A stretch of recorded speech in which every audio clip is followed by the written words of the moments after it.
Hay lugares donde el silencio no parece vacío, parece ocupado. La villa se alzaba más allá de las afueras de Pekín, oculta detrás de una línea de árboles viejos y un camino estrecho que desaparecía entre la niebla al caer la noche.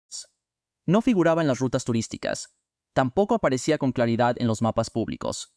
Desde la carretera principal, apenas podía verse el borde del tejado oscuro entre las ramas después de la muerte de Yu Menglong. Nadie quería permanecer demasiado tiempo allí. Las ventanas seguían cerradas. Las cortinas no habían sido retiradas. En el dormitorio principal todavía quedaban algunos objetos personales, colocados exactamente donde él los había dejado. Un vaso vacío junto a la cama, una camisa doblada sobre una silla, un frasco de colonia con la tapa mal cerrada. Las autoridades habían clasificado su muerte como un accidente, una caída trágica, un final repentino, pero aparentemente explicables. Sin embargo, para su familia, aquella explicación nunca fue suficiente. Había demasiadas preguntas, demasiadas contradicciones, y sobre todo, demasiadas personas interesadas en cerrar el caso antes de que pudiera ser examinado con mayor profundidad. Semanas después del funeral, una empleada doméstica regresó a la propiedad para entregar algunas pertenencias. Entre ellas, había una almohada blanca que, según afirmó, había encontrado en una habitación de almacenamiento. Parecía un objeto insignificante, la tela aún conservaba un leve rastro de la colonia que Yu utilizaba. Su madre la sostuvo durante varios minutos sin decir nada. No lloró. No hizo preguntas, solo pasó los dedos por la superficie, como si intentara recuperar una memoria que ya comenzaba a desvanecerse. Entonces sintió algo extraño, no era una forma definida. Tampoco un objeto claramente reconocible.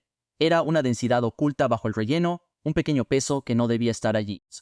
Al principio pensaron que se trataba de una costura dañada, quizá una etiqueta interna, tal vez un defecto de fabricación. Pero la curiosidad, alimentada por semanas de incertidumbre, terminó imponiéndose. Abrieron la almohada. Dentro encontraron un paquete envuelto en varias capas de papel y protegido con cinta impermeable. Había sido ocultado con cuidado. Quien lo había colocado allí no quería que fuera descubierto por accidentes. En el interior había una pequeña tarjeta de memoria negra. No llevaba ninguna marca externa. Cuando la conectaron a una computadora aislada de Internet, apareció un único archivo visible. Su nombre era breve y desconcertante: Fincoms. La grabación duraba menos de 4 minutos. Según la marca de tiempo incrustada en el archivo, había sido realizada a las 2:43 de la madrugada, 2 noches antes de la muerte de Yu Menglong. El video comenzaba sin introducción. Yu estaba sentado al borde de su cama. Llevaba una camiseta blanca demasiado grande. Su rostro se veía pálido. Tenía los hombros tensos y mantenía las manos unidas, como si intentara evitar que temblaran. Durante varios segundos no dijo nada. Solo miró hacia la puerta, después dirigió los ojos a la cámara. Si estás viendo esto, significa que finalmente lo hicieron. Su voz era baja. No parecía estar leyendo un guión. Tampoco buscaba dramatizar las situaciones. Hablaba como alguien que había agotado todas las alternativas y necesitaba dejar constancia de lo ocurrido antes de que fuera demasiado tarde. Me están siguiendo. Me están observando. Ya no son quienes dicen ser. Se detuvo. Desde algún lugar del pasillo llegó un ruido tenue. Podía ser una tubería. Podía ser la madera de la casa contrayéndose por el frío. Sin embargo, Yu volvió a mirar hacia la puerta con una expresión que revelaba que él había escuchado aquello antes. Me advirtieron que no hablara de la llave, continuó. Pero encontré algo que no puede salir a la luz. En aquel momento, sus palabras no tenían un significado claro. Eran fragmentos aislados, una llave, una amenaza, un descubrimiento no identificado. Más tarde, cuando comenzaron a aparecer otros archivos, esas frases adquirirían un peso diferente. Yu se inclinó hacia la cámara. Si algo me sucede, encuentra a la persona del Fénix. La frase quedó suspendida en la habitación. No explicó quién era aquella persona. No mencionó un nombre. No dijo dónde podía encontrarse. Solo utilizó un símbolo, el Fénix. Entonces la manija de la puerta comenzó a moverse. Fue un movimiento leve, casi imperceptible. Primero descendió unos milímetros. Después volvió a su posición. Yu dejó de respirar durante un instante. La manija volvió a temblar, esta vez con mayor fuerza. Yu no se levantó, no gritó. Miró directamente hacia la puerta y susurró: «Ya están aquí». La imagen se interrumpió. Durante las primeras horas, la familia mantuvo el archivo en secreto. Solo compartió una copia con 2 abogados y un especialista en análisis digital. Nadie quería difundirlo sin saber qué contenía realmente. Pero el silencio rara vez sobrevive en la era digital. Alguien filtró un fragmento. Primero apareció en un foro privado. Después fue copiado en servidores extranjeros, canales cifrados y redes difíciles de rastrear. Antes del amanecer, Miles de usuarios ya habían descargado el video. La reacción fue inmediata. Personas de distintos países comenzaron a examinar cada segundo. Compararon movimientos, analizaron sombras, limpiaron el audio, estudiaron la posición de las luces y el reflejo de los objetos en el dormitorio. En uno de los últimos fotogramas, justo antes de que la grabación terminara, alguien detectó una silueta reflejada en el espejo situado detrás de Yu. La imagen era borrosa. No permitía distinguir un rostro. Sin embargo, había un detalle. En una de las manos aparecía un anillo con un patrón geométrico específico. Los usuarios buscaron fotografías antiguas. Revisaron entre eventos públicos y apariciones en alfombras rojas. En varias imágenes, Duchong, el representante de Yu, llevaba un anillo sorprendentemente similar. Aquello no constituía una prueba, pero tampoco era una coincidencia fácil de ignorar. Mientras la atención se concentraba en el reflejo, los especialistas que examinaban la tarjeta encontraron algo más. Un archivo oculto dentro de los datos del dispositivo. No aparecía en el menú principal y había sido insertado mediante un sistema de almacenamiento cifrado. El archivo se llamaba Keyfragment. No contenía imágenes, solo una secuencia de coordenadas. 10. La ubicación señalaba una instalación costera abandonada en el sur de China. Según registros comerciales incompletos, el complejo había pertenecido a una productora secundaria vinculada indirectamente con Tanon Media, la empresa que administraba la carrera de Yu. Oficialmente, el lugar era un estudio fuera de servicio. No había proyectos registrados. No existían permisos recientes. Tampoco figuraban empleados activos. Varios periodistas viajaron hacia las zonas. Cuando llegaron, las autoridades ya habían cerrado el perímetro. Vehículos sin distintivos bloqueaban la entrada. Agentes locales impedían tomar fotografías. La única explicación oficial hablaba de una investigación relacionada con irregularidades administrativas. Nadie pudo entrar. Aquella misma noche, un colectivo de hackers que llevaba años inactivo publicó un mensaje en una red cifrada. El grupo se hacía llamar SpecX. El texto tenía solo 2 líneas. El Fénix ha despertado, su mensaje no ha terminado. Horas después, SpecX difundió una nueva versión del video. A primera vista parecía idéntica a la grabación encontrada en la almohada. Sin embargo, esta copia contenía 3 segundos adicionales, 3 segundos que la familia nunca había visto. La imagen aparecía distorsionada. El sonido estaba cubierto por una interferencia intensa. Durante varias horas, distintos ingenieros trabajaron para separar las frecuencias. Finalmente, lograron aislar un susurro. La voz parecía pertenecer a Yu. Decía: hay otro dispositivo dentro del marco de la cama.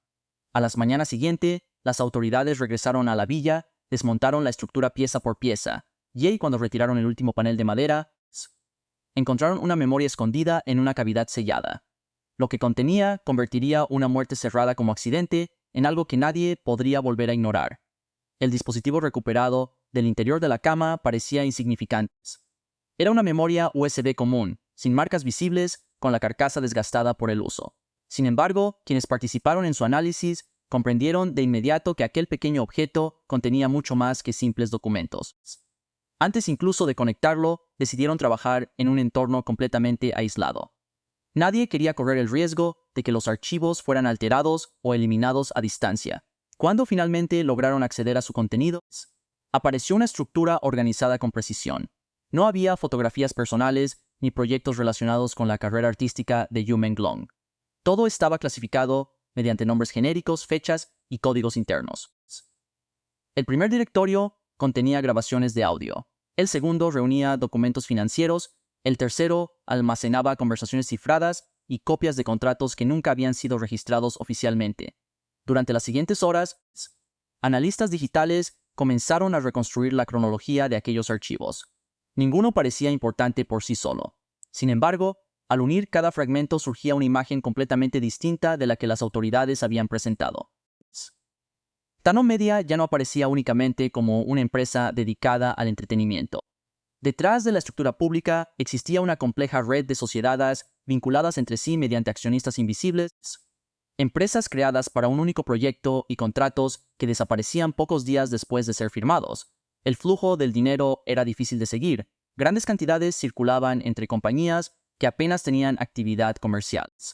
Producciones anunciadas nunca llegaban a filmarse, pero aún así generaban gastos millonarios. Todo parecía diseñado para ocultar el verdadero origen de esos recursos.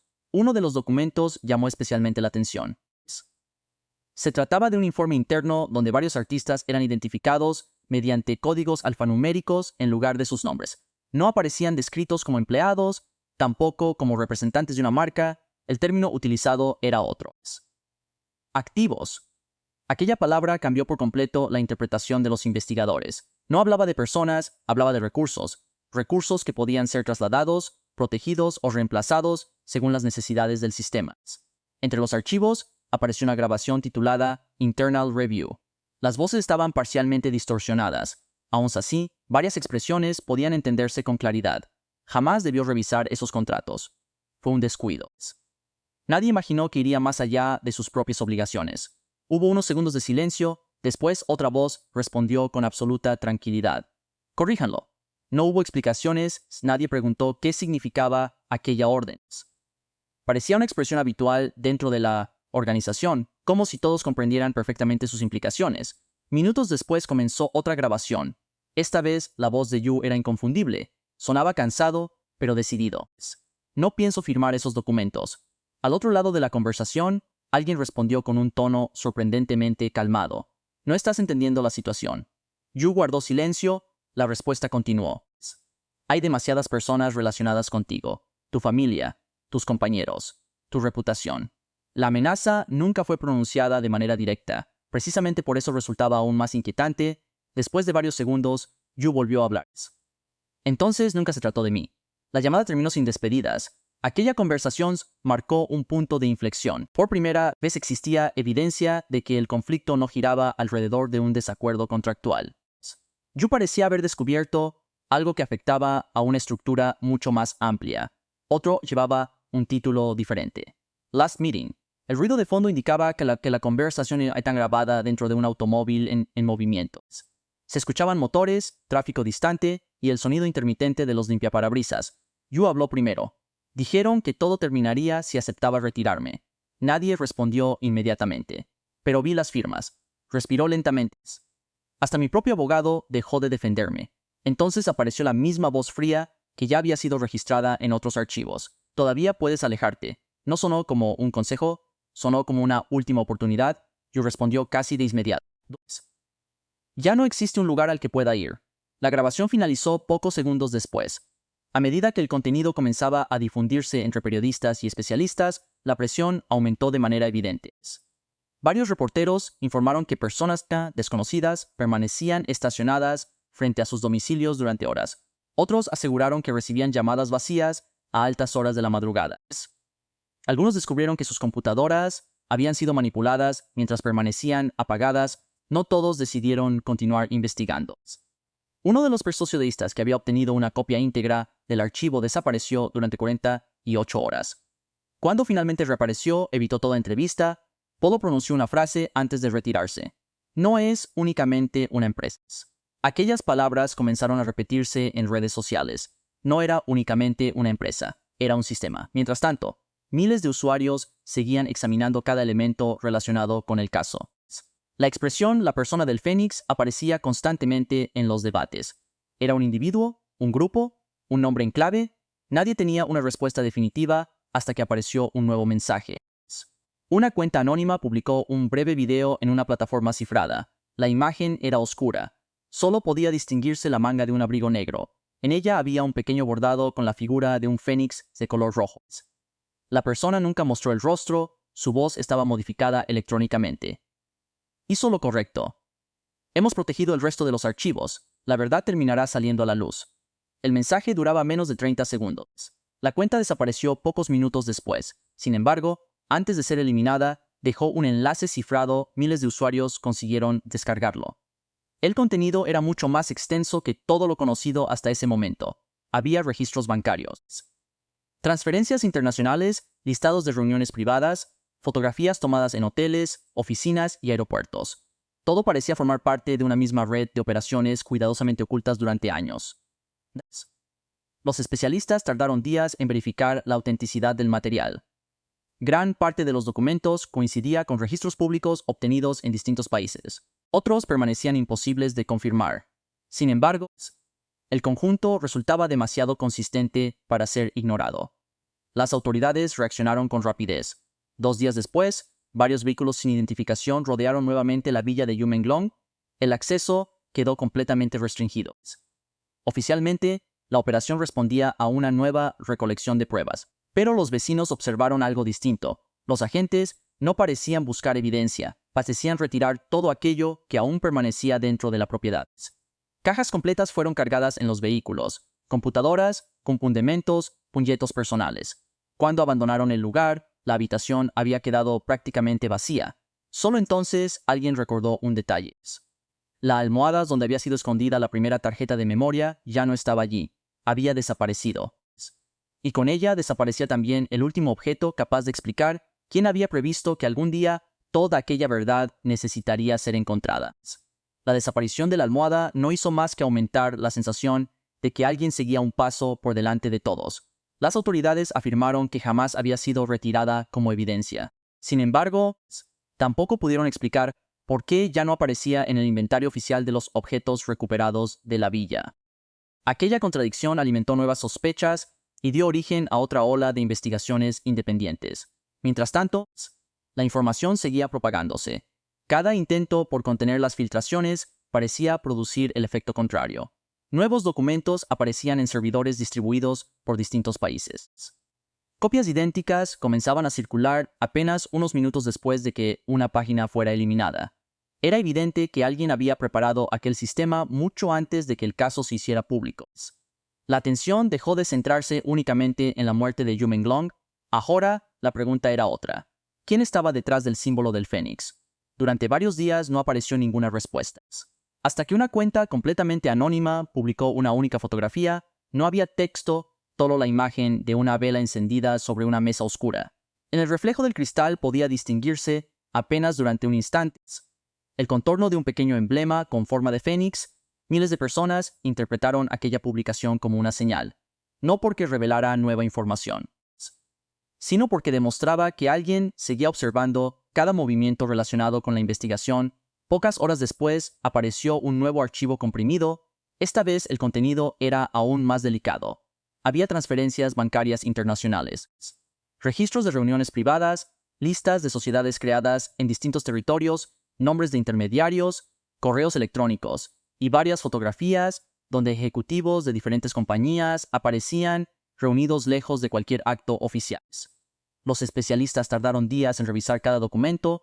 Algunos pudieron verificarse mediante registros públicos, otros permanecieron imposibles de confirmar. Sin embargo, todos seguían una lógica coherente, las piezas comenzaban a encajar. Las autoridades respondieron iniciando nuevas investigaciones financieras. Varias oficinas fueron registradas. Algunos directivos abandonaron sus cargos de forma inesperada.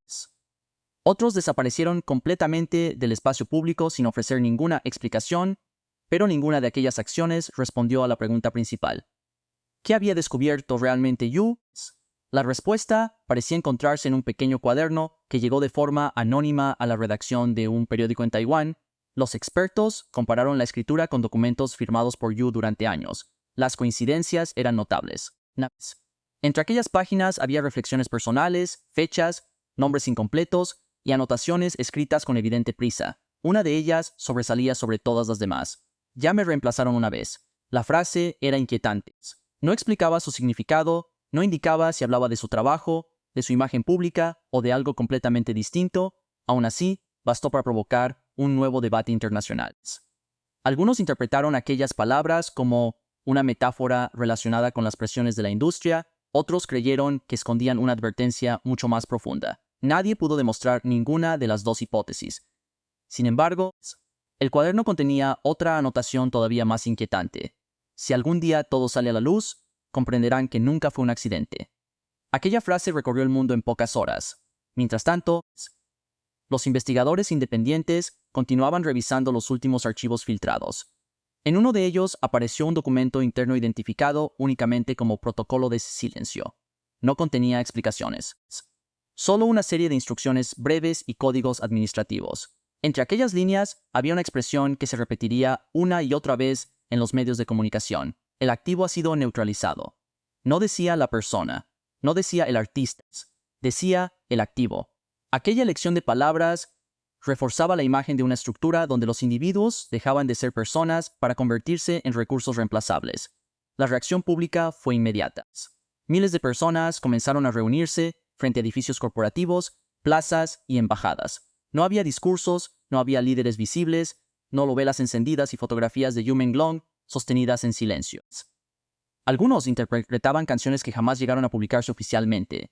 Otros permanecían inmóviles durante horas. El caso había dejado de ser una simple noticia, se había transformado en un símbolo. El séptimo día ocurrió algo inesperado. En una de las plazas más vigiladas del país, un enorme muro blanco se iluminó de repente. Nadie había instalado un escenario. No existía ningún anuncio oficial. Sin previo aviso apareció una proyección Era Yu, no una fotografía. Un video completamente desconocido. Su expresión era distinta a la registrada en la primera grabación. No parecía dominado por el miedo, transmitía serenidad, miró directamente hacia la cámara. Durante unos segundos no habló. Después sonrió ligeramente. La multitud guardó silencio absoluto. Nadie sabía si aquella grabación era auténtica o si formaba parte de otra filtración cuidadosamente preparada. Finalmente, Yu pronunció unas pocas palabras. La verdad no necesita esconderse para siempre. La imagen desapareció antes de que pudiera decir algo más. Las autoridades intentaron localizar el origen de la proyección. Nunca lo consiguieron. Horas después, el video ya había sido compartido millones de veces en todo el mundo. Los especialistas descubrieron que la señal había sido distribuida simultáneamente desde múltiples servidores ubicados en distintos continentes. Era prácticamente imposible reconstruir su recorrido. Poco después se confirmó que el grupo responsable estaba relacionado con la misma red que había difundido los archivos anteriores. El símbolo del Fénix volvió a aparecer, no como una persona. No como una organización claramente identificable, sino como una firma, como la huella de alguien decidido a impedir que la información desapareciera nuevamente. A pesar de todas las filtraciones, muchas preguntas continuaron sin respuestas. Nunca se explicó completamente el significado de la llave. Tampoco se identificó de forma definitiva a la persona del Fénix, ni pudo establecerse con absoluta certeza quién había ocultado la primera tarjeta de memoria dentro de la almohada. Con el paso del tiempo, el caso comenzó a alejarse lentamente de los titulares, pero nunca desapareció del todo. Cada cierto tiempo surgía un nuevo documento, una nueva fotografía, un nuevo testimonio. Pequeños fragmentos que mantenían viva la investigación. Quizá todas aquellas piezas formen parte de una misma historia. Quizá algunas nunca puedan verificarse por completo. Nosotros no podemos afirmarlo. Solo podemos observar un hecho evidente. Cada vez que alguien reproduce aquella grabación, las preguntas vuelven a surgir. Cada vez que el nombre de Yu Menglong aparece en una conversación, la búsqueda de respuestas comienza otra vez. Porque existen verdades que pueden ser ocultadas durante años, incluso durante generaciones. Pero cuando una sola persona decide dejar un rastro, por pequeño que sea, el silencio deja de ser suficiente para enterrarla. Y tal vez ese haya sido el verdadero propósito de aquel mensaje grabado en la oscuridad. No demostrar una verdad absoluta y no asegurarse de que el mundo nunca dejara de hacer preguntas.